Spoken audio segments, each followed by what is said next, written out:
So today I'm going to tell you my top 5 favorite comic books and why. One is going to be Dark Knights of Steel. Now I know you're asking yourself, what is Dark Knights of Steel? Imagine Batman as a literal Dark Knight. But seriously, it is literally like a fantasy take on DC, and I find that quite amazing. It's just it is my favorite just because I think it's so unique, and it's literally something we've never seen DC happen. I love fantasy, and I'm like, wait, you mean to tell me my favorite DC characters in a medieval setting? Number 2 is going to be Tom Taylor's Nightwing. Now, I know this one's a little controversial. But for me, it is the story that brought me back into comics. It's a story that made Nightwing one of, if not my favorite superhero of all time.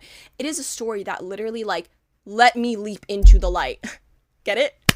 I'm sorry. But it's just, to me personally, has a lot of like emotional attachment, and that's why it's on my number 2 spot. And my number 3 spot is Supergirl Woman of Tomorrow. Yes, I read it after it was announced to be a movie. Yes, I am new gen. Yes, okay? But reading the story, rather, you will understand why it's top 3 for me. Supergirl is one of my favorite superheroes, right? Because like, for me, it's a female version of Superman, who is not just a female version of Superman, but like Badassatron.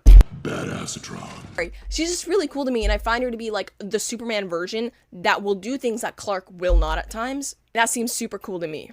Number 4 spot is going to be Batman the White Knight. I just loved it. I just thought it was a really interesting take. It's very different. As you can tell through my titles, none of these are like ongoings, mainline, nothing. They're just whimsical runs that I just love and felt really connected with. Batman White Knight is essentially the Joker gaining back his sanity, and I love that take on it. My number 5 spot is going to be Superman Birthright, a beautiful retelling of his origin story, beautifully written, beautifully drawn. And I literally cried, and it has my favorite panel from comics ever. And it's the scene at the end of the book where Clark looks back in time and sees his parents and tells him, "Mother, father, I've made it." And you see them holding each other while the destruction of Krypton happens. I shed a tear. I cry every time I see that comic panel. And these are my top 5 favorite comics. Am I saying they're the best comics? No. Are they my favorite? Yes.